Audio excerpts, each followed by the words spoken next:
Bonjour à toutes et à tous et bienvenue dans Fleurs d'avocat, le podcast où je vais à la rencontre des avocats bien dans leur robe.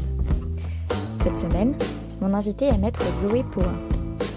Zoé a prêté serment en octobre 2015 et exerce à Paris auprès de maître Lorraine Spira, dont le cabinet est spécialisé en droit du permis de conduire.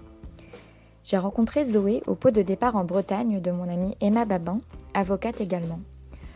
Autour d'une grande table recouverte de planches de charcuterie et de fromage et généreusement servie en vin, il y avait une bonne dizaine d'avocats et autant vous dire que côté épanouissement et joie de vivre professionnelle, le niveau était assez bas. Moi, j'avais déjà pris la décision de raccrocher, mais j'ai eu la chance d'être assise à côté de Zoé dont le discours et le large sourire sortaient du lot. Elle m'a parlé de sa collaboration auprès de maître Spira et du fait que personnellement, ça se passait très bien et qu'elle était ravie. Donc, quand j'ai eu l'idée de Fleurs d'avocat, Zoé a été une des premières personnes à qui j'ai pensé et je suis ravie qu'elle ait accepté mon invitation. Zoé m'a reçue chez elle un samedi matin autour de petites viennoiseries et d'un thé. Ensemble, nous sommes revenus sur ses études de droit à la fac de Poitiers, d'où elle est originaire, sur sa formation d'avocate à l'école du Centre-Ouest des avocats, sur ses 2 stages ainsi que sur sa collaboration heureuse avec maître Spira. C'est un profil bien différent de celui par exemple d'Antoine Delacarte que j'ai reçu dans l'épisode 2 de Fleurs d'avocat. Parisien d'origine, qui a suivi ses études supérieures à Sciences Po et à la London School of Economics, soit exclusivement dans des écoles privées et coûteuses, et fait ses stages dans des cabinets prestigieux de droit des affaires. Nous ne sommes pas revenus avec Antoine sur l'aspect financier de ses études, et je ne sais pas, par exemple, s'il a dû contracter un prêt pour financer l'ensemble ou une partie de celle-ci. Il est néanmoins vrai qu'un tel parcours, s'il ouvre des portes, n'est malheureusement pas accessible à tous, et personnellement, je regrette que de plus en plus de cabinets exigent des candidats un CV à rallonge, avec LLM ou école de commerce et moult stages, dont dans des grands cabinets qui eux-mêmes ne recrutent que parmi ceux qui sortent d'Assas, de Sciences Po, d'une école de commerce prestigieuse ou d'un LLM, à moins de connaître quelqu'un à l'intérieur pour mettre en avant son CV. C'est un sujet que j'aurai l'occasion d'approfondir dans le cadre de Fleurs d'avocat ou ailleurs.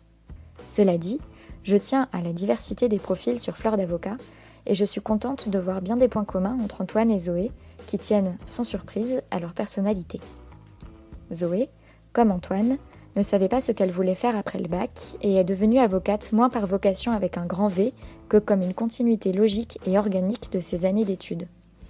Elle a refusé des opportunités alléchantes pour suivre des envies du cœur et sa collaboration actuelle est le résultat d'une belle rencontre humaine. Je trouve particulièrement intéressant d'écouter Zoé parler de sa collaboration avec maître Spira, car il est très clair qu'elle, maître Élodie Godbillon, qui est la seconde collaboratrice de maître Spira, et maître Spira elle-même, partagent les mêmes valeurs et une même méthodologie de travail, ce qui rend sûrement possible la jolie dynamique d'équipe du cabinet. Je n'en dis pas plus et vous laisse apprécier par vous-même. Bonne écoute. Bonjour Zoé Pohin. Bonjour. Merci d'être mon invitée sur Fleurs d'avocat.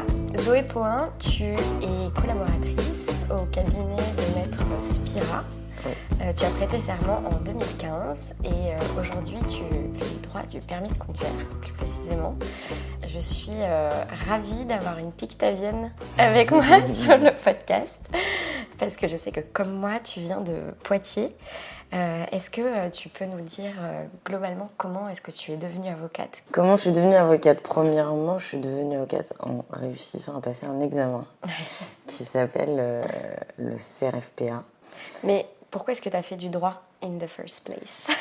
J'ai fait du droit par hasard, encore une fois. Je devais faire une prépa littéraire pour rentrer à Sciences Po. Et je voulais rentrer à Sciences Po Poitiers, qui était antenne Amérique du Sud.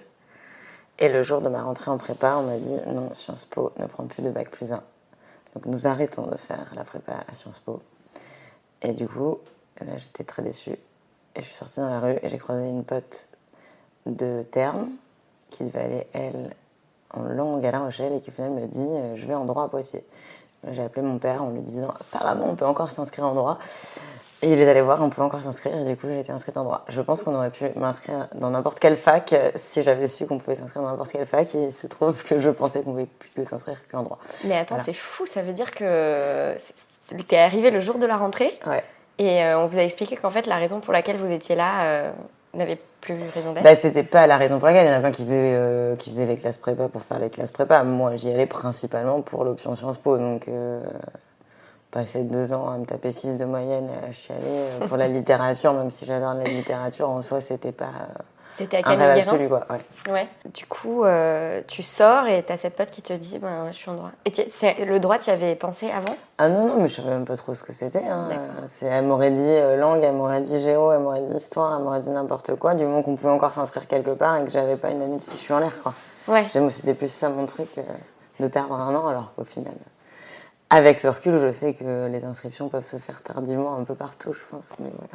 Et pourquoi tu voulais faire Sciences Po au début?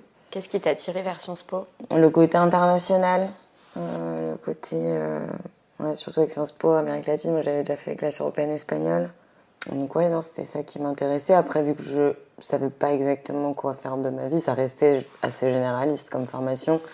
En tout cas, avant de rentrer en master, c'est vrai que les 3 premières années sont quand même assez généralistes. Donc ça permettait d'ouvrir sur différents champs professionnels, en gros. Ouais. Donc vraiment l'aspect généraliste et international. Tu pensais vouloir aller vivre à l'étranger après ou... Ouais.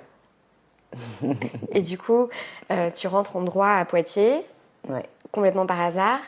Et comment se passe cette rentrée? Comment se passe la découverte du droit? Très difficilement, ouais, non, c'était... c'est particulier, la fac de droit. C'est une ambiance particulière. Parce que c'est... Premièrement, c'est une matière que personne ne connaît. Et deuxièmement, c'est une matière qui est difficile. Enfin, les matières qu'on nous enseigne sont assez difficiles. Le programme est assez chargé. On a pas mal d'heures de cours. En tout cas, peut-être un peu plus que ceux qui vont faire psycho. Et voilà. Et on a pas mal de boulot. On a beaucoup de TD. On a beaucoup de choses à préparer. Et c'est un peu nouveau pour tout le monde. Et donc, forcément, c'est difficile. Ça peut se tirer un peu dans les pattes. Ça prend du temps, je trouve, avant de se faire des amitiés, avant de rencontrer des gens, avant de créer des liens de confiance. Voilà, après, ça reste quand même un moment agréable où tout est nouveau, tout le monde est grand, on sort du lycée, on est enfin autonome, on commence à faire la fête, à découvrir voilà, les joies de l'âge adulte aussi. Donc, bien entendu, on a quand même ces moments-là en fac de droit, mais non, les débuts étaient quand même assez difficiles, quoi. Et les matières te plaisaient? Pas tout, justement. C'est ça qui est assez... Surtout les premières années, vu que c'est généraliste en droit, on choisit pas un domaine en particulier, donc on a de tout. Alors, il y en a plein qui ont détesté le droit constit. Moi, c'était un peu la seule matière que j'aimais bien, par exemple. Et j'avoue que tout le reste, j'aimais pas ça, mais je crois que ça m'a un peu fait le coup chaque année. À chaque rentrée, les 3 premières semaines étaient affreuses. Et j'appelais chaque année mon père en pleurant, en me disant « Mais qu'est-ce que je fous là, quoi ?» Qu'est-ce qui t'a fait t'accrocher? Mon père, justement.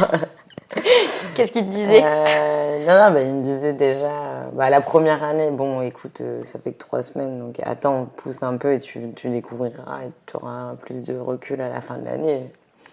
Faut pas se braquer aussi vite. Et puis après, c'est vrai que j'ai quand même eu toutes mes années avec mention, etc. Donc au début, il me disait, mais pense à tous ceux qui ont pas qui arrivent pas, pour qui c'est un rêve, qui galèrent. Pense à tous tes potes qui ont redoublé. Toi, t'as eu cette chance-là. Continue, fais au moins ta licence et au moins ça t'ouvrira d'autres portes, quoi. C'est vrai que le fait de valider 2 années ou 3 années pouvait ouvrir sur des voies type école de journalisme ou ce genre de choses, quoi. Donc et voilà, lâche pas, valide au moins ça et puis tu changeras après si tu veux, une fois que tu auras pu valider et voilà. Et donc toi, tes coups de cœur, ça avait été droit constitutionnel? Ouais. Parce que... Un coup de cœur, non, mais ça j'aimais bien, ouais. Ouais. Chose intéressante. C'était l'aspect politique de cette matière? Ouais, il y a un côté historique aussi quand même. Puis connaître les institutions. Ouais, non, moi j'aimais bien. Donc, à part le droit constitutionnel? Droit international public, ça j'adorais. Mais en 3e année, du coup, ça c'était. Ouais. Et c'est ça qui t'a, du coup, donné envie de faire un Master 1 en droit international? Ouais. Ça a été ma découverte en me disant... vraiment, au début, je voulais plutôt partir en école de journalisme. Et en fait, en 3e année, j'ai eu droit international public. J'ai eu la chance d'avoir un super prof. Je pense que beaucoup de choses se jouent aussi sur les rencontres qu'on fait et les gens qui nous font découvrir telle matière et telle matière. Et la manière dont ils abordent cette manière-là. Et c'est vrai qu'avoir des profs pédagogues, des profs qui sont passionnés et qui font partager ça, forcément, ça change la donne aussi. Hein. Et donc voilà, j'ai eu cette chance-là d'avoir un très bon prof de droit international public et d'adorer cette matière-là. Et du coup, de décider de partir tout naturellement vers un master droit international et européen. Ouais. Donc alors que pendant tes 3 années, tu te disais mais qu'est-ce que je fais en droit, j'aime pas ça et tout, t'arrives, t'as ta licence et c'est le moment où tu pourrais bifurquer vers autre chose et tu te dis non en fait. C'est ça que j'adore, ouais. Ouais. Ah ouais, non, j'ai vraiment été passionnée par ça, enfin j'ai vraiment adoré. Et j'ai passé un M1, j'aimais beaucoup tout ce que je faisais. Pareil, en M1, on avait des super profs. Alors c'était le M1 qui allait ensuite amener vers le M2, donc droit international et européen à Poitiers, qui était mi-public, mi-privé.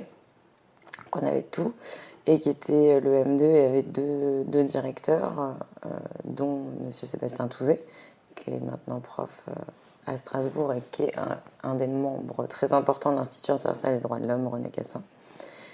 Et puis M. Rémy aussi, qui était le directeur. Et donc eux, ils encadraient très fortement le Master 2, mais du coup, le Master 1 était vachement associé. Nous, notre classe de Master 1 était très associée au Master 2. On a pu participer à d'autres choses que faisait le Master 2. On a fait un voyage à Strasbourg pour aller à la Cour européenne des droits de l'homme, pour aller au Parlement européen. On a fait beaucoup de choses comme ça, et donc c'était d'autant plus intéressant d'avoir ce côté pratique aussi, de voir les choses, pas simplement l'enseignement théorique, quoi. Tu pensais à quoi après, est-ce que tu avais déjà une petite idée de ce que tu voulais faire ou est-ce que t'étais juste dans le fait d'aimer intellectuellement ce que tu faisais? Les deux.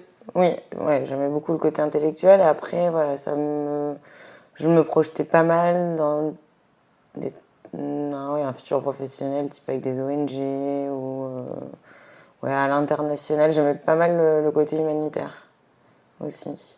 Donc ouais, je me projetais pas mal là-dedans. Et c'est drôle, je me reconnais dans ce que tu dis parce que moi j'ai fait Hippocagne.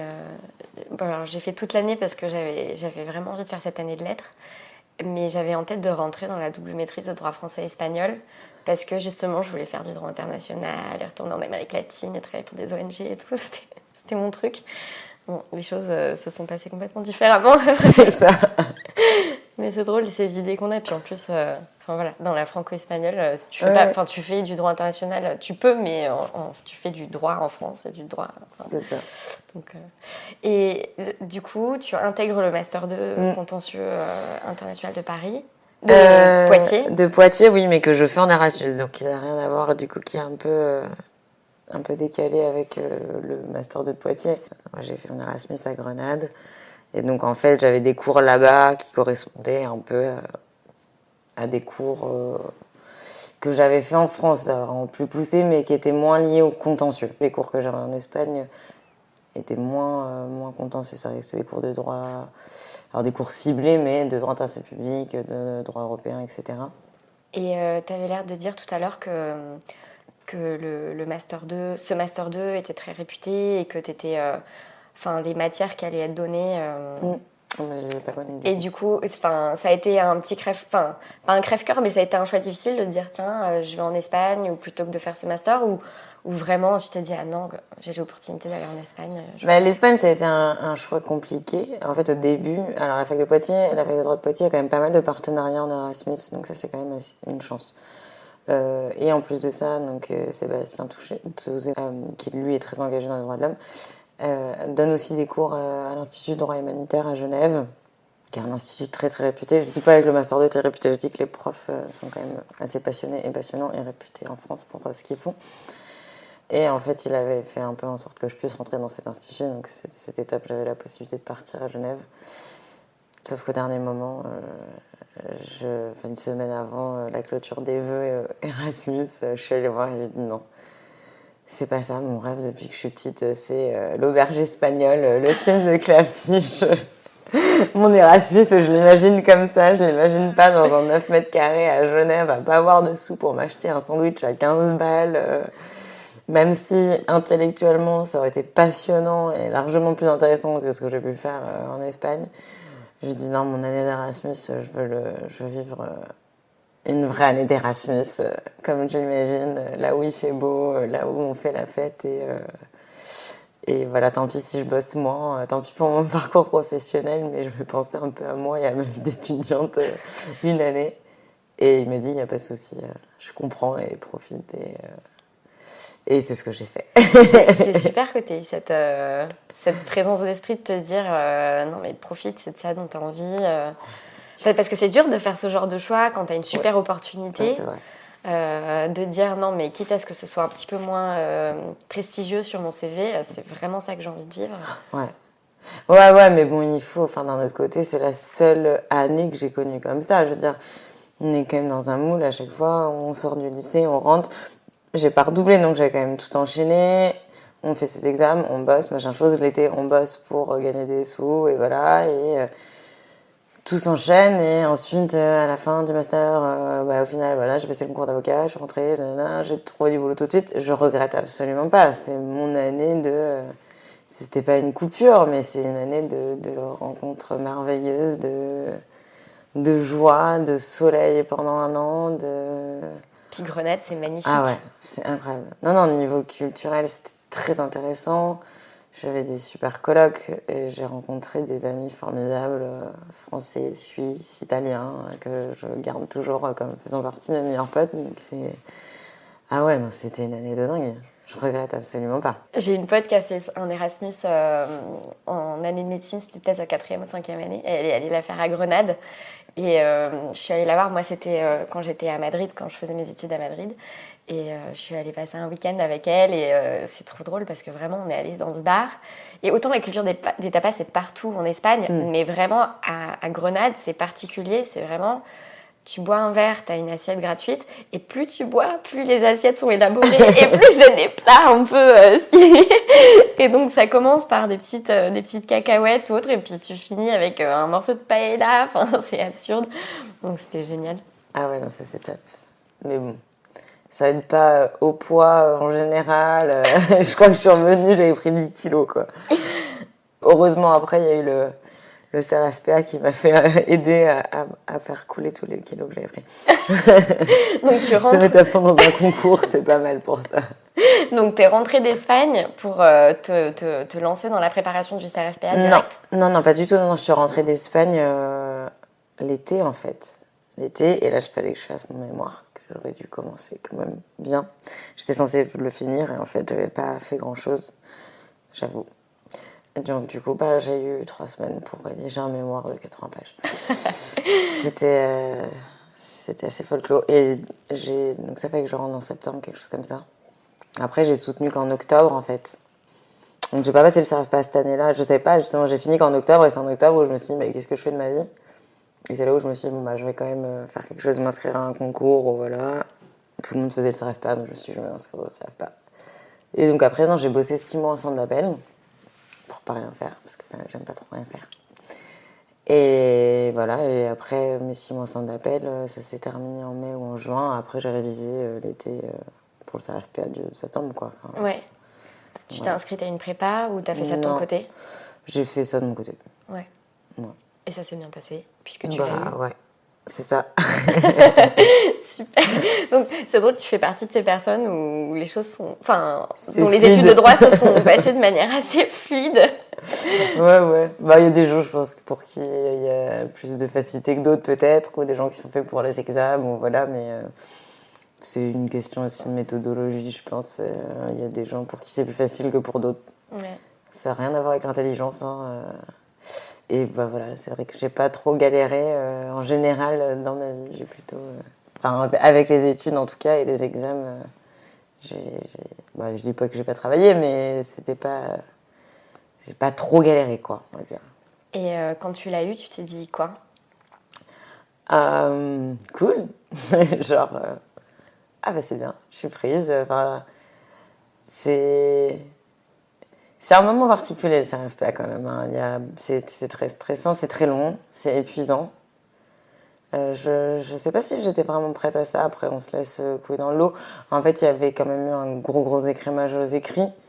Mais c'est plus la période après les écrits, je trouve, qui est épuisante. Alors, il y a beaucoup de gens qui ont préparé vraiment tout l'été, qui ont fait des prépas à fond, etc. pour les écrits. Moi, c'était pas le cas, donc j'étais un peu dans mon côté tranquille, je révisais dans mon jardin. J'étais pas du tout dans cette bulle à fond, les ballons. Par contre, c'est après, voilà, entre les écrits et les oraux, une fois qu'on a passé les écrits, là, j'ai retrouvé mes potes, on s'est mis à réviser ensemble.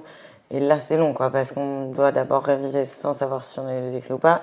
Et en plus de ça, après, passer des examens. Enfin, il y a, je pense, 1 mois et demi entre... peut-être 1 mois et demi, 2 mois entre le moment où on passe les écrits et le moment où on a les résultats des oraux. Donc ça, cette période-là, elle est quand même fatigante, longue, stressante. Surtout à partir du moment où on sait qu'on a eu les écrits. Et donc voilà, quand on sait qu'on l'a, c'est un soulagement en fait, je pense plus qu'autre chose. C'est fini, c'était pas tout ça pour rien. Et puis après, non, j'étais plutôt contente de rentrer dans un nouveau truc, de rencontrer des nouvelles personnes. Je savais pas trop à quoi m'attendre en fait, j'avais jamais fait de stage en cabinet d'avocat. C'est vrai que moi, mon parcours était plutôt stage. Des trucs humanitaires au Parlement européen, donc tout ce qui était non lié. Avant, je me voyais pas du tout bosser. Comme je t'ai dit, je me voyais plus dans des ONG ou dans un milieu plus institutionnel, donc j'avais jamais fait de stage en cabinet d'avocat, je sais pas du tout à quoi m'attendre. Mais du coup, c'est... Enfin, quand t'es rentrée d'Espagne et que t'as décidé de passer le CRFPA, est-ce que déjà t'avais changé d'envie professionnelle?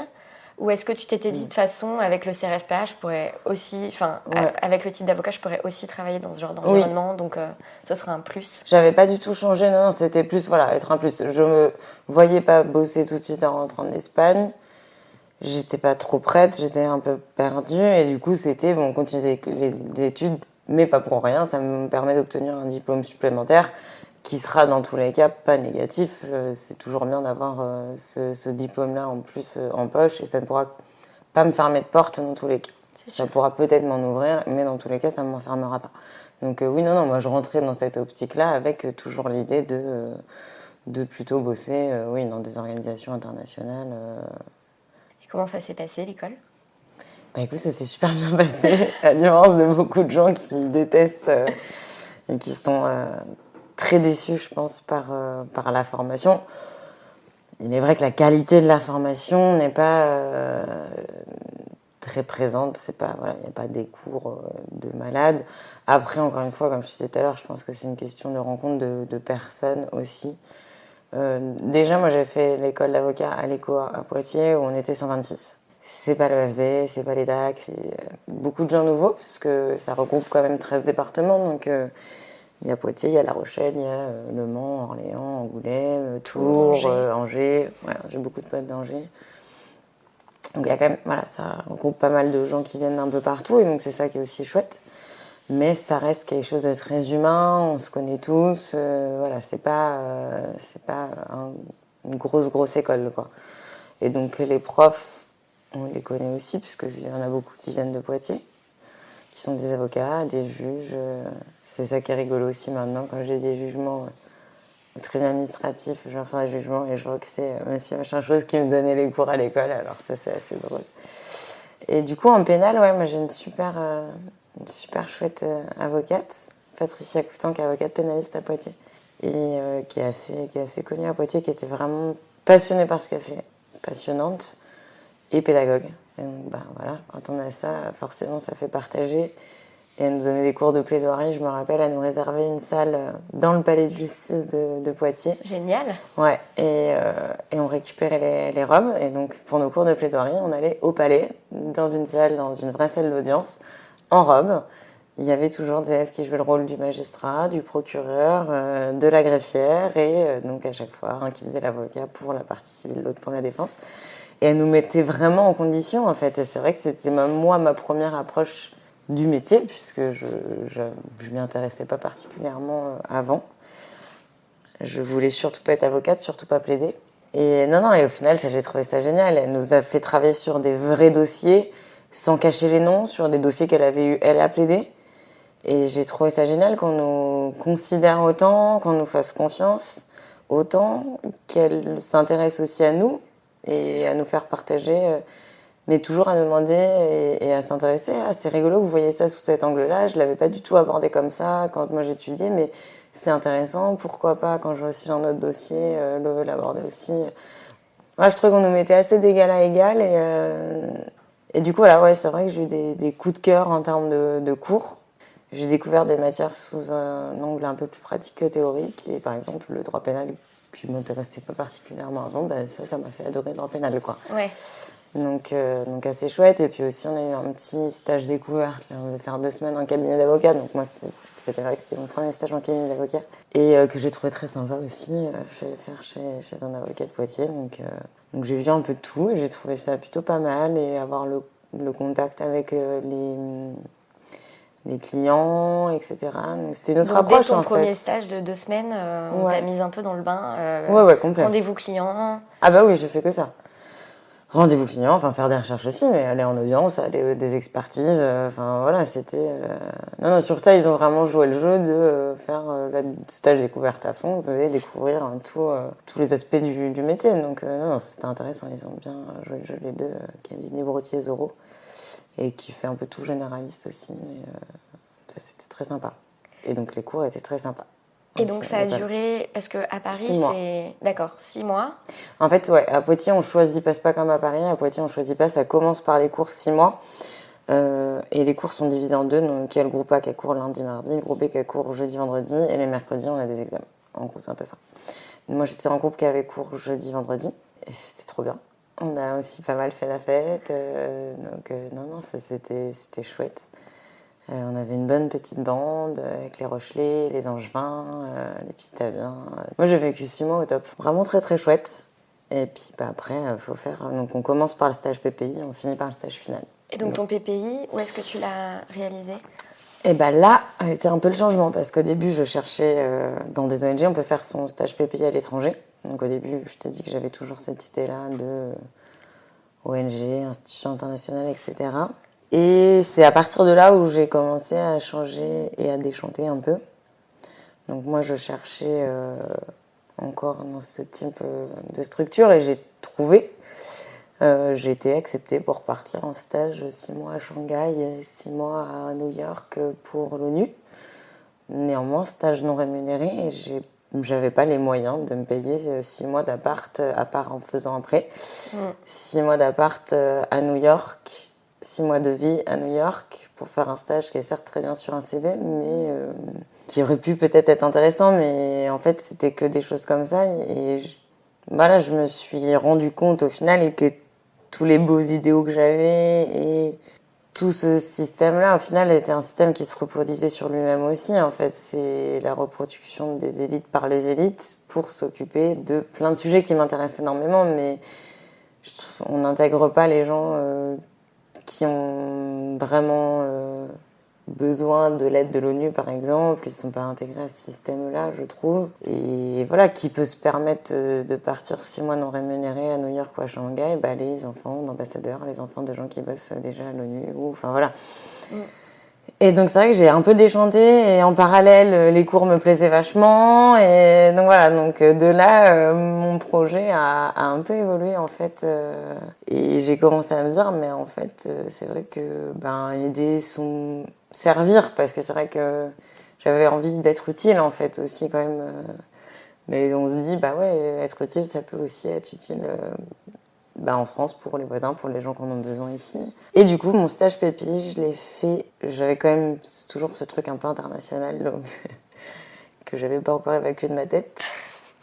Donc je l'ai fait à Niort, à la Maïf, au service sinistres internationaux. C'est en gros des accidents tout autour de la Terre. Donc ça va l'accident de jet ski entre potes qui sont partis en Thaïlande et qui n'avaient pas le permis et qui ont voulu faire quand même les kékés sur leur jet ski, que un crash d'avion au Cambodge, que la famille qui part et qui a un accident de bicyclette sur les routes aux États-Unis. Voilà, c'est un peu tout ça aussi, des accidents de la route, bien sûr, mais c'était assez rigolo. Enfin, c'était pas rigolo du tout, mais c'était assez éclectique, on va dire, dans les dossiers que j'ai pu traiter. Après, ça permet de voir découvrir le monde des mutuelles et des assurances. Et donc, pour tout le monde, si vous avez un jour l'occasion d'aller bosser là-bas, allez-y, courez, c'est de la bonne planque.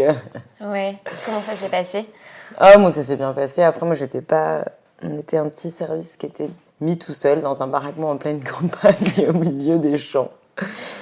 Et qui était à 5 km du siège. Je sais pas pourquoi on était foutus là-bas, mais et du coup on était vraiment entre nous, quoi. On était un petit service de 40 personnes, 48 personnes, 2 garçons, que des filles, donc milieu très féminin.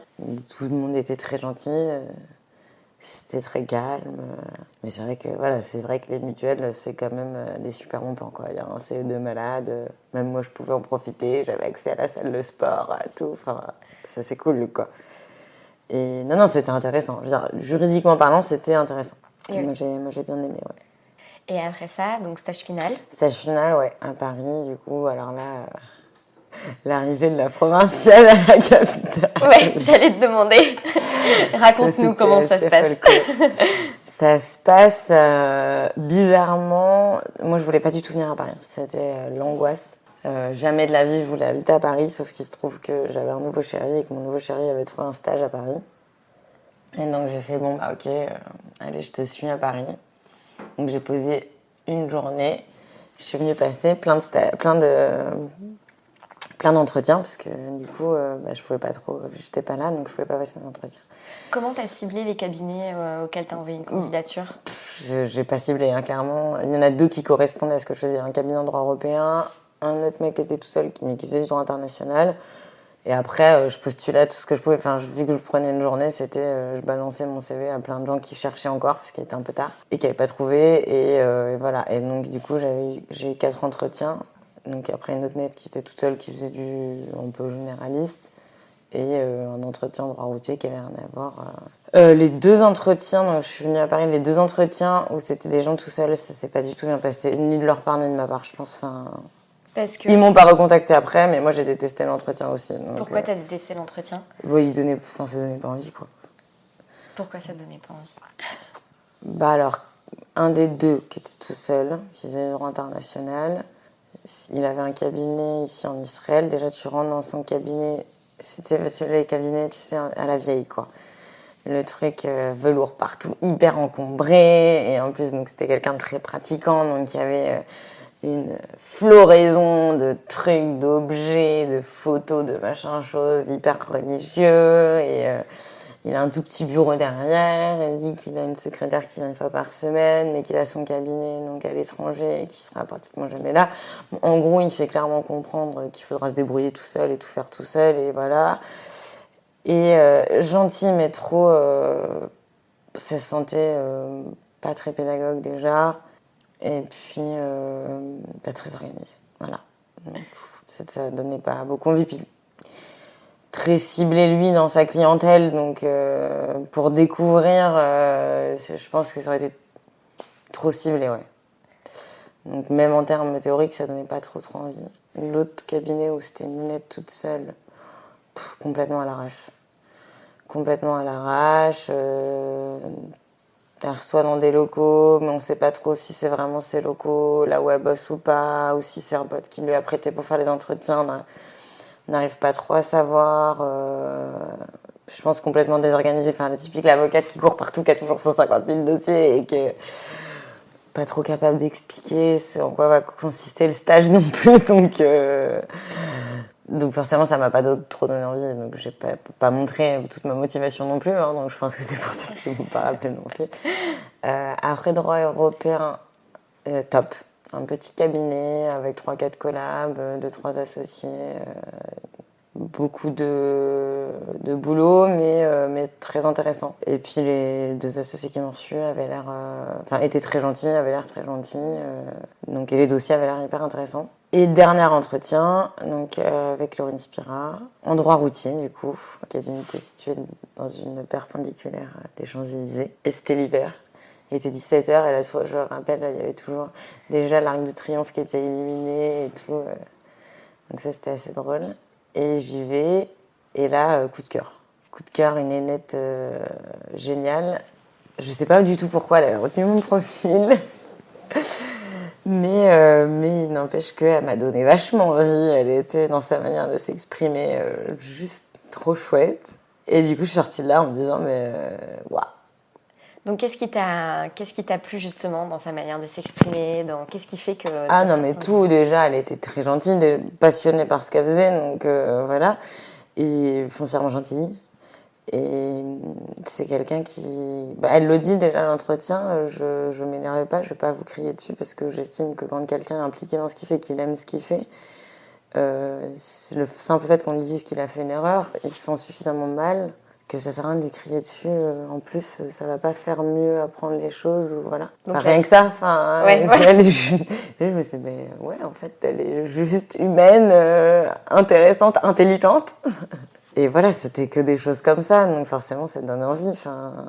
Et du coup, voilà, donc j'étais prise dans les deux cabinets m'ont dit oui. Choix Et cornélien. voilà, je lâche choix un peu de se dire, qu'est-ce qu'on fait? Est-ce que droit européen, ce qui était la logique de mon parcours et qui m'intéressait, ou truc qu'on connaît rien à voir, droit routier. J'ai dit bon allez basta, c'est un stage de 6 mois, c'est pas très grave, je tente le droit routier, au pire ça me plaît pas, je pourrais toujours changer. C'est qu'un stage de 6 mois, c'est pas mon avenir qui est en jeu non plus quoi. Je veux dire. C'est super que tu aies eu ce recul-là. Ouais. Moi, je l'ai tenté. Je me suis dit pour une fois, fais marcher le cœur et pas la raison. Enfin, pour une fois, j'avais déjà fait avec l'Erasmus, mais c'est vrai que tout mon parcours avait quand même été très rectiligne en soi, etc.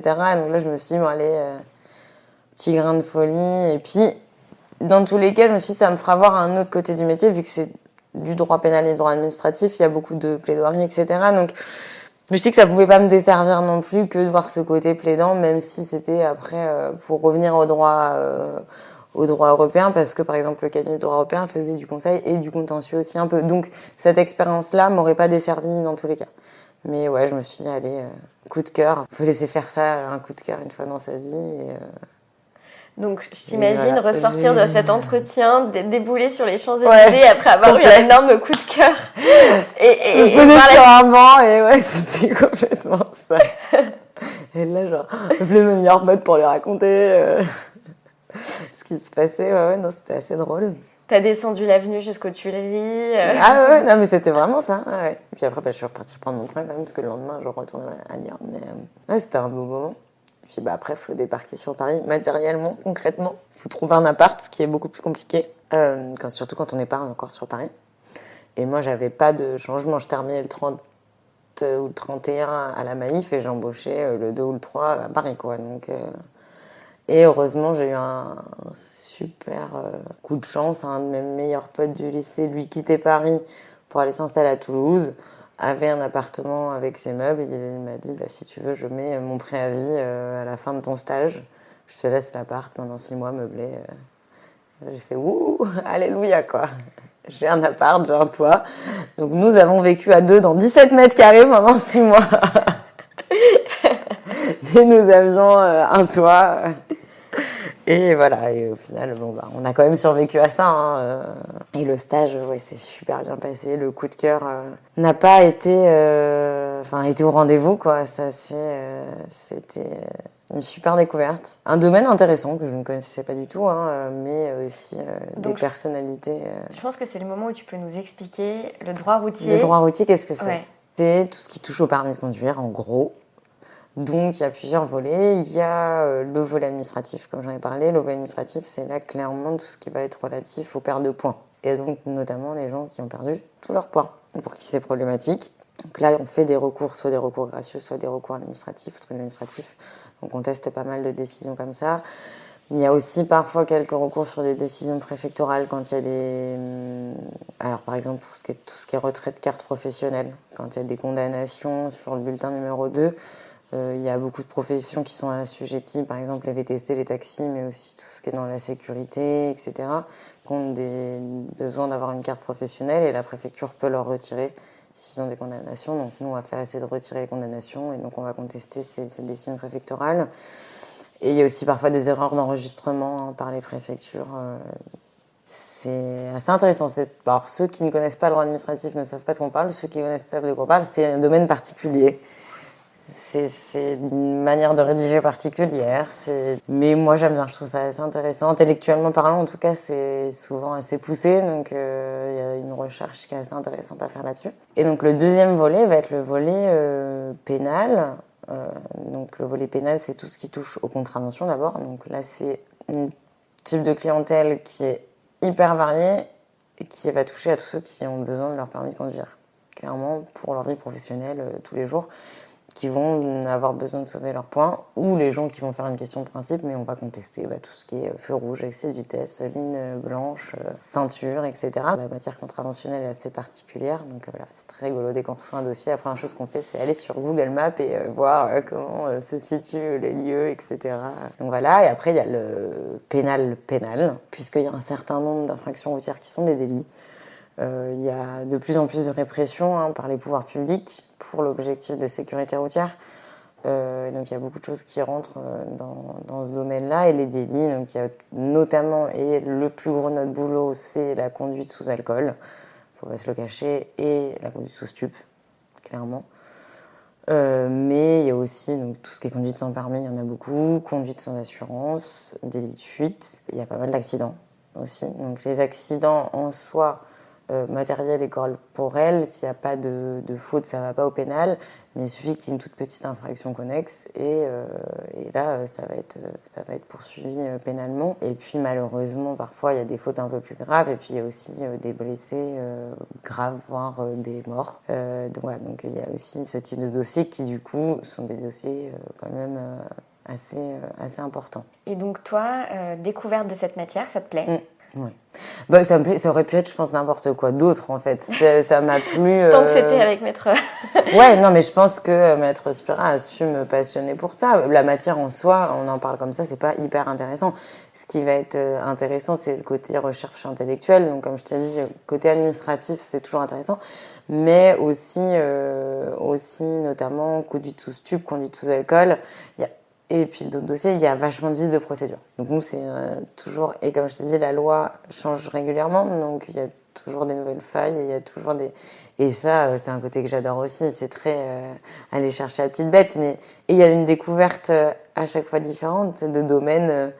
On va se plonger, alors tout ce qui est par exemple le domaine médical, pour tout ce qui est les préjudices corporels, etc., mais aussi pour tout ce qui est conduit de stup, savoir ce que c'est que la chromatographie en phase gazeuse, clairement moi j'en sais strictement rien, donc éplucher des rapports d'expertise, d'analyse toxicologique, mais c'est intéressant d'aller justement regarder chaque petit truc.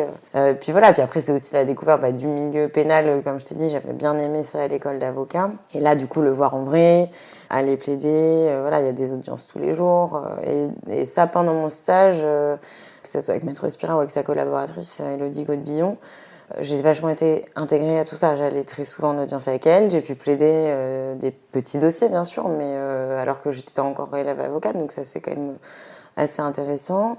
Elle me faisait participer vachement au rendez-vous client. Donc j'ai vraiment tout fait, je répondais au téléphone dès le premier jour, donc c'était vraiment plongé dans le vif du sujet direct. Et oui, il est vrai que c'est quelqu'un qui est très pédagogue, qui est passionné par sa matière, par son boulot, qui est très calme, douce, qui a un très très bon relationnel client. Honnêtement, je pense que il faut pas se le cacher, le métier d'avocat, il y a un métier de commercial aussi. Je veux dire, quand on est avocat, la relation client est hyper importante. Moi, je pense que c'est pas ma partie la mieux. J'essaye de progresser là-dessus parce que c'est difficile. Ce côté commercial, là, je l'ai pas du tout. Il m'intéresse pas, mais il est nécessaire. Elle l'a beaucoup, par exemple. Donc ça, je sais que j'apprends beaucoup avec elle. Et puis, il y a aussi sa collaboratrice, Elodie Godbillon, qui est géniale aussi, qui est une avocate plaidante extraordinaire, qui est aussi très pédagogue, très patiente, très passionnée, très intéressés, les deux, intellectuellement parlant aussi, sont toujours dans la recherche et aiment apprendre. On se pose toujours de nouvelles questions, on va tenter des nouveaux trucs sur tout ce qui est permis. À chaque fois, on tente des nouvelles manières d'aborder les choses, etc. Donc, non, tout a été vraiment top, honnêtement. Et humainement parlant aussi, très, très gentil, pas faire des horaires de fou non plus. Voilà, c'est très bien passé. Tellement bien passé que tu y es encore. Ouais, ça c'est rare. C'est rare, sorti, on était pas mal de l'ECOA, de l'école d'avocat arrivée sur Paris. On est quand même une grosse majorité à être embauchée dans le cabinet où on a fait notre stage final. Depuis, ça s'est pas forcément bien passé pour tout le monde et la plupart ont changé, voire plusieurs fois de cabinet. moi, je suis restée et ça se passe toujours super bien. Je suis toujours avec Elodie Godbillon, avec Laurine Spira. Et là, on va avoir une petite stagiaire élève avocate qui est venue cet été en stage et qui revient en janvier, puisque Elodie Godbillon est en congé maternité. Mais ça se passe toujours aussi bien. C'est génial, vraiment. Et ouais, on a créé une super relation tous les trois. Un très bon équilibre, je pense aussi. Tous les trois, on s'entraide beaucoup, parce que c'est vrai que c'est beaucoup de boulot, mais voilà, cette semaine, j'avais des audiences tous les jours. Mais mardi soir, je suis partie à 18h30 pour aller au sport à 19h. Mercredi, qu'est-ce que j'ai mercredi? Un dîner avec des copines. Jeudi, j'avais rock. Donc, je suis partie à 19h pour aller faire du rock. Et vendredi, je suis retournée au sport. Donc voilà, tu vois, c'est pas... ouais, on bosse beaucoup, on parcourt la France entière, mais on a une vie quand même en dehors. Et ça, c'est agréable. Et ça, elle le respectera toujours. Ouais. Quand tu dis que vous vous entraidez, tu as des exemples de comment ça s'organise, votre entraide? Bah, c'est surtout avec ma collègue, surtout avec Elodie, parce que Laurine plaide beaucoup moins que nous. Et puis Laurine, elle a 2 enfants, elle est beaucoup présente pour ses enfants. Elle est vachement investie dans l'éducation de ses enfants pour qui c'est un peu difficile. Donc voilà, donc elle est moins présente au cabinet. Elodie a déjà eu un petit aussi. Et donc voilà, l'entraide, ça va être vachement sur, en termes d'emploi du temps, s'entraider à deux, désolé, Lucas, faut que j'aille le chercher, faut que je parte plus tôt aujourd'hui, désolé, c'est pas grave, t'inquiète pas, mais moi j'ai un train tel jour parce que je rentre à Poitiers, c'est souvent comme ça. Après, dans tous les cas, on en parle toujours à Laurine, on demande toujours à Laurine, mais Laurine nous dira jamais non du moment que nous, notre boulot est bien fait et qu'il est fait. Elle a entièrement confiance en nous de base. On a confiance en elle aussi. Et donc, à partir du moment où on se donne à fond, elle nous donne aussi tout ce qu'on demande, nous, quoi. Donc ça, c'est vrai que c'est très chouette. Je me rappelle, une fois, j'avais bossé sur un dossier pendant 1 an et demi, un truc dans le genre. Vraiment, c'était moi qui avais bossé à fond sur ce dossier. Alors, normalement, on partage un peu tous les dossiers, mais là, il me tenait à cœur. Et l'audience doit se passer à Cahors le 17 juin. Et sauf que, en fait, j'avais déjà demandé mon 17 juin à Maître Spira, puisque c'est-à-dire que c'était le jour des 20 ans de ma petite sœur, et que ma petite sœur a été en saison à l'île de Ré, et que je voulais faire la surprise d'aller la voir. Sauf que clairement, faire Paris-Cahors, Cahors-l'île de Ré dans la même journée, ce n'est pas possible. Matériellement, avec les trains, ça collait pas du tout. Et du coup, je suis complètement triste. Et là, Maître Spira m'a dit, mais il est hors de question. Tant pis, pour Cahors, on se débrouillera. Ce sera quelqu'un d'autre. Votre sœur, elle a 20 ans qu'une fois dans sa vie. Il est hors de question que vous loupiez ça. Quel boss dit ça à sa collab? Honnêtement, il n'y en a quand même pas beaucoup. Et donc voilà, elle est comme ça, elle est humaine, elle est très famille aussi comme moi et comme ma collègue. Mais ce qui attire mon attention, c'est qu'en fait, toi-même, c'était une sorte d'évidence que tu voulais être là pour ta sœur ce jour-là et que c'était, tu vois, ta priorité. Et donc, tu en as parlé. Tu vois ce que je veux dire? C'est-à-dire que toi-même, tu as posé pas une limite, mais tu vois, tu as tracé une ligne sur ce que tu voulais vraiment. Oui, et après, la confiance entre vous fait que tu en parles. Et ce qui est génial, c'est qu'elle répond à ça. Oui, elle aurait pu me dire non, elle aurait pu me dire, ouais. Je le savais. Mais au moins, tu vois, toi-même, parce que moi, il est possible, par exemple, que je me sois dit, ah non, quand même, ce dossier, non, et que j'ai même pas, tu vois, que j'aurais, ça se trouve, même pas osé demander. C'est hyper difficile de se ramener, tu vois, à sa priorité. Non, ça c'est sûr. Non, mais par contre, c'est quelque chose que, honnêtement, je tiens de Laurine Spira. C'est elle qui instigue ça tout le temps. Je veux dire, c'est elle qui, de base, pour beaucoup de choses, pour le sport, par exemple, pour elle, la vie privée, le boulot est important, mais il n'y a pas que le boulot. Et elle respecte énormément la vie privée et elle encourage ce genre de choses. Et elle nous laisse cette liberté-là, elle nous encourage à avoir cette liberté-là et surtout à communiquer. Ce que tu dis, c'est vrai que j'ai osé lui en parler.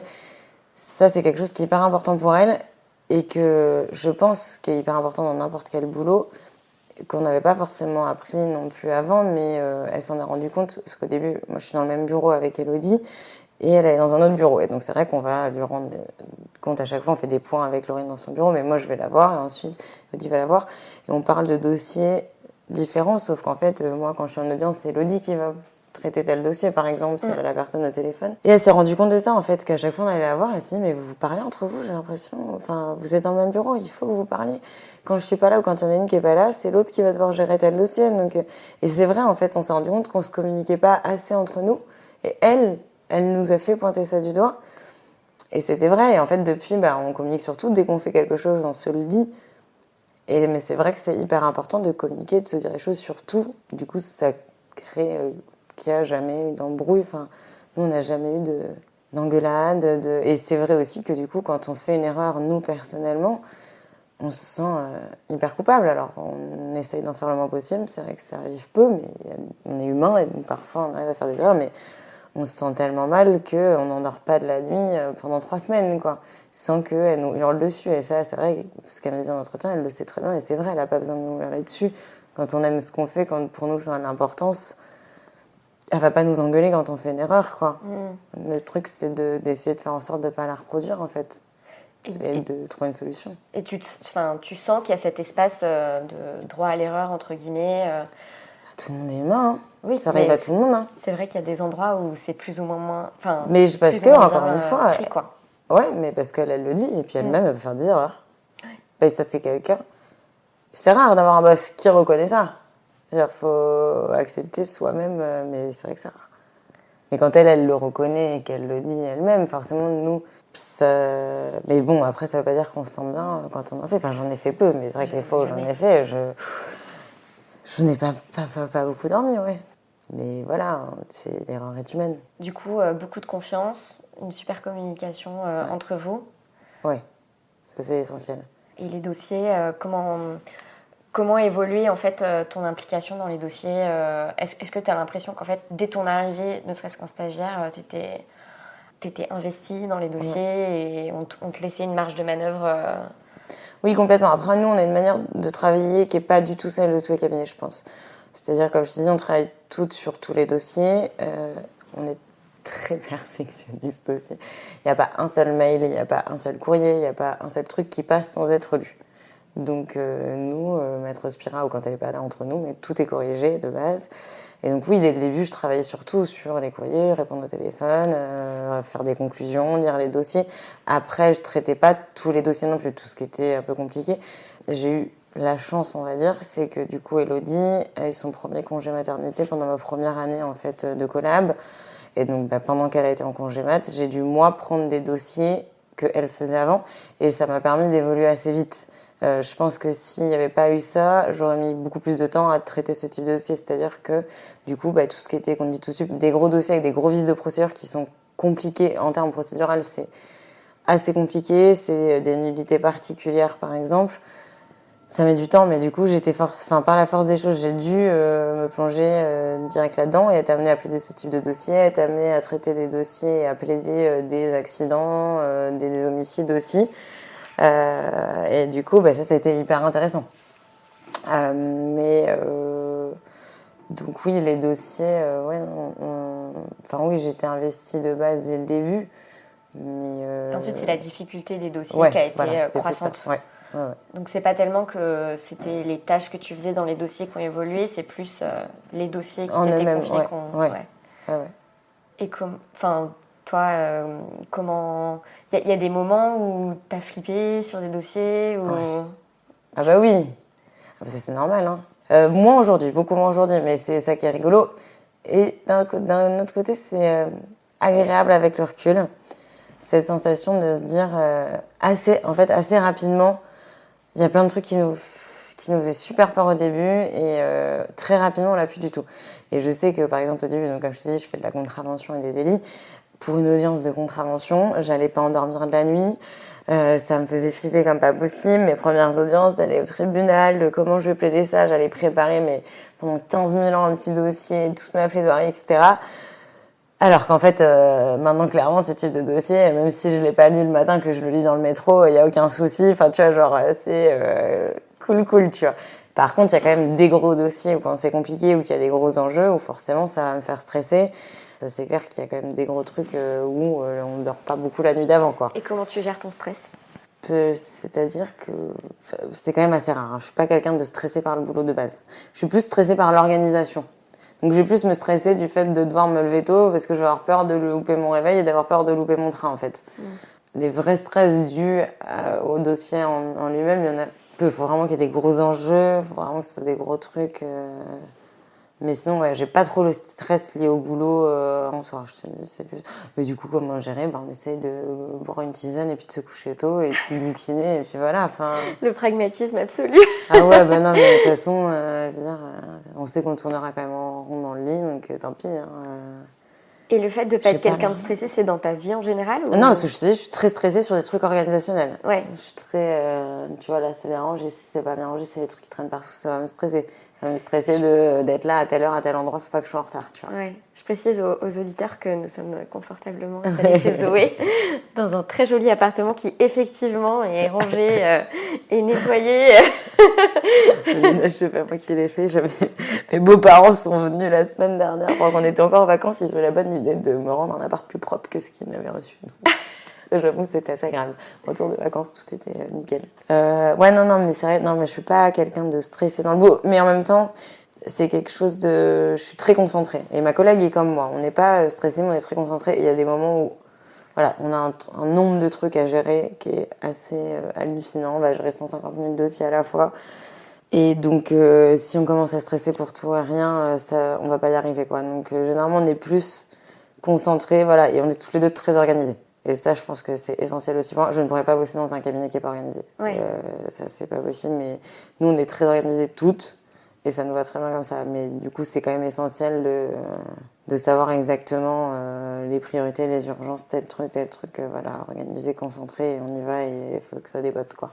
Donc vraiment, concrètement, tu as ta to-do list que tu... Non, j'ai pas de to-do list. Mais déjà, alors nous, on a un agenda. Et alors ça, tout le monde ne le fait pas. C'est très rigolo. Parce que je compare vachement avec le cabinet de mon copain et avec sa collègue aussi, on parle beaucoup. Parce que je les soutiens beaucoup, ils sont un cabinet dans lequel c'est pas du tout bien organisé. Mais alors nous, on a un agenda. Déjà, notre outil prioritaire, c'est le calendrier, qui est celui du bureau, et où il y a toutes nos dates d'audience, mais toutes nos deadlines, TA, début délai TA, fin délai TA, en termes de points, tout ce qui est reconstitution de points, etc. Enfin, nous, tout est dessus. Il y a les rendez-vous, il y a toutes les audiences, il y a nos rendez-vous perso aussi. Donc ça, c'est le premier truc qu'on regarde tous les matins, c'est voilà. Est-ce qu'il y a des délais qui pètent on sait exactement. Quand est-ce que vous pouvez voir un tel dans la journée, ouais. quand est-ce que vous pouvez faire un point sur les dossiers et tout. Ouais. Et puis aussi, quels sont les délais prioritaires, quoi. Si on sait que tel avis de contravention, le délai pour le contester, il peut être dans 2 jours. Bon, sur mon bureau, je vais regarder, puis lui, je vais le mettre au-dessus, quoi, ça c'est clair. Et après, voilà, c'est ça. Et après, c'est sur notre bureau, avec ma collègue, on sait ce qu'on a sur notre bureau. Quand on est vraiment dans le rush complet, on se prend un moment d'1 quart d'heure, on fait le point sur tout ce qu'on a sur notre bureau et on trie les urgences. Et on met les urgences et on sait que jusqu'à tel endroit, faut que ça soit fait. Tout ça, faut que ça soit fait avant aujourd'hui ou demain, quoi. Et le reste pourra attendre 2-3 jours, tant pis. Et t'arrives à... Ouais, tu sens que ça dépote, quoi. Tu sens que tu prends les choses les unes après les autres et paf. Ouais. Mais ma collègue est pareille. Mais c'est notre manière de fonctionner et c'est ce qui nous va très bien tous les deux. C'est génial parce que c'est ce qui fait sûrement que vous sortez à des horaires qui vous permettent d'avoir une deuxième journée. Ah oui, non, mais ça c'est clair. De toute façon, je pense que ni elle ni moi ne sommes restés plus tard que 21h ou 21h30. Ouais. C'est vrai qu'il y a eu un moment donné où elle était partie en vacances là, cette année, où je l'ai un peu fait pendant une semaine. C'était beaucoup de boulot jusqu'à 21h, 21h30 tous les soirs. Mais parce que j'étais toute seule, donc c'était différent. Mais ça m'est arrivé une fois en 3 ans. Enfin, je veux dire, c'est pas... Non, de base, de toute façon, même si on a des trucs urgents en soi, à part des clôtures d'instruction au tribunal administratif qui terminent tel jour à midi, enfin, tout ce qu'on connaît... À part les deadlines, etc., le tribunal, la juridiction qui reçoivent les conclusions un soir à 22h ou le lendemain matin à 10h, ça va rien changer. À 22h, il n'y a personne au tribunal qui sera là pour être derrière le fax. Donc nous, de base, non, le cabinet, il ferme à 20h, point. Enfin, je veux dire, les conclusions, tant pis, elles seront terminées, envoyées demain matin. Et comment est-ce que tu te projettes ?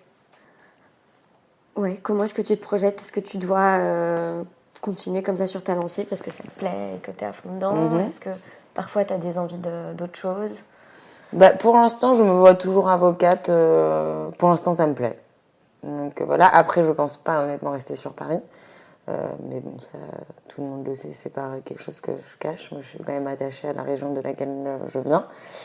Et puis attachée plus globalement, je pense, à la côte ouest, enfin à un autre cadre de vie. Quand on a grandi dans une ville comme Poitiers, on connaît un cadre de vie qui est différent de celui qu'on peut avoir à Paris. Donc c'est vrai qu'on a pour objectif de retourner en province sous peu. Voilà, après je pense, oui, non, pour l'instant rester avocate. Je pensais pas forcément me mettre à mon compte, je pensais retrouver une autre collab, mais Maître Spira m'a fortement déconseillé, m'a forcément incité à me mettre à mon compte. Donc voilà, et je sais que je pourrais. Ça veut dire qu'elle te fait une confiance. Ouais. Non, sur ça, ouais, non, c'est top. Et je sais que ce soit elle ou d'autres confrères en droit routier avec qui on s'entend bien, seront plutôt prêts à me donner des vacs à moi s'il y en a sur toute la côte ouest, si je peux les faire, puisque je connais déjà la matière, etc., plutôt que de les donner à des gens qui connaissent rien. Donc ça, c'est plutôt positif. Voilà, elle est prête à me donner des dossiers régulièrement, etc. Donc ça, c'est assez intéressant. De là à dire que je pourrais vivre que du droit routier, je ne pense pas, en province en tout cas. Mais voilà, pourquoi pas faire autre chose. Là, je veux commencer à prendre des formations. Du coup, c'est vrai que je prenais pas du tout le temps de faire les heures de formation obligatoires.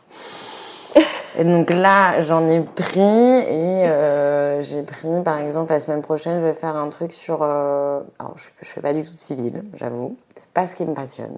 Mais je sais que un avocat qui veut gagner sa vie, il faut aussi qu'il en fasse. Et donc là, j'ai pris une formation sur la place de l'enfant dans le divorce, par exemple. Moi, je me dis pourquoi... Enfin, peut-être que je serai obligée de faire du divorce le jour où je m'installerai à mon compte. Donc voilà, donc je commence à prendre, vu que j'y connais rien, je commence à prendre quelques formations à l'EFB là-dessus pour essayer de commencer à prendre un peu d'autres matières. Et pourquoi pas, j'ai une pote qui fait... donc je te dis, on a déjà des dossiers accidents, on faisait plus prévenu, maintenant on se met à faire pas mal de parties civiles aussi, donc tout ce qui est préjudice corpo. Et c'est ce que j'avais fait à la Maïf, donc pourquoi pas aussi de me développer un peu, j'ai fait une formation là-dessus. Donc tu commences à réfléchir à tout ça, quoi. Ben voilà, à t'installer, comment tu vas développer ta clientèle personnelle. Voilà, ça c'est assez compliqué, hein, c'est sûr. Après, je pense qu'en province, c'est beaucoup plus facile qu'à Paris de base. La plupart de mes potes qui sont avocats en province, aujourd'hui, arrivent à faire beaucoup de clientèle perso, ne serait-ce parce qu'ils font des permanences, voilà. Et puis avec le bouche à oreille, à Paris, c'est pas possible. Déjà, faut réussir à s'inscrire à permanence. Et clairement, j'ai essayé 3 fois, j'ai jamais réussi. Il y a tellement de monde, faut être en mode de refresh sur son truc, sur son ordi, donc voilà. Et puis c'est très compliqué, puisqu'il y a beaucoup de tout, on connaît pas, forcément, on n'a pas le réseau qu'on a en province non plus, donc oui, ça j'y pense. Après, quelle ville, quelle date, exactement, je ne sais pas. Et ça t'excite de penser à ça? Tu dis... Pour l'instant, je vis de manière un peu neutre, quoi. Ouais. Je sais pas, pour l'instant, c'est pas un truc dont t'as genre hâte ou... Non. Non, parce que je suis bien là où je suis, dans mon cabinet actuellement, dans ma vie actuellement. J'ai trouvé un équilibre qui me convient. Je m'épanouis professionnellement parlant. Et je suis arrivée à trouver l'équilibre où dans ma vie personnelle, je suis bien. J'ai trouvé un appart dans lequel je me sens bien. J'arrive à apprécier ma vie à Paris. Ce qui n'était pas le cas clairement au début, mais aujourd'hui, j'arrive à apprécier ma vie à Paris. J'arrive à faire mon sport, ma danse, à voir mes potes, à faire des sorties culturelles. J'ai les moyens pour me payer les sorties culturelles et donc profiter de cette offre-là qui est à Paris aussi. Et ces moyens-là, je les aurais peut-être pas quand je serai en province, quand j'aurai des enfants, quand je gagnerai mon d'argent. Enfin, je dis pas que je gagne 1 200, mais voilà, aujourd'hui, on est à 2 dans un appart, on a de quoi se payer un théâtre de temps en temps, et j'avoue que ça, j'adore, quoi. Donc, je suis neutre sur ma vie future, dans le sens où, pour l'instant, ma vie pro et perso à Paris se passe bien, et je me poserai les questions quand on aura vraiment décidé d'aller s'installer, quoi. Ouais. Ce qui peut arriver dans 1 an, donc ça peut venir très vite. Mais voilà, c'est pas... vu que c'est pas concret encore, je vais pas faire des plans sur la comète, et on n'a pas encore pris cette décision, donc voilà. Bah écoute, continue à profiter. Ouais. C'est super, merci beaucoup Zoé. Et merci à toi. Ton témoignage. Merci. Comme d'habitude, si vous avez aimé l'épisode, je vous invite à laisser un commentaire et plein d'étoiles sur iTunes ou votre application podcast préférée, à m'envoyer un mot doux, à envoyer un mot doux à Zoé et à en parler autour de vous. Si vous n'avez pas aimé l'épisode, je compte sur vous pour m'envoyer vos critiques par message, évidemment. Merci pour votre écoute et à la semaine prochaine pour un 4e épisode de Fleurs d'avocat.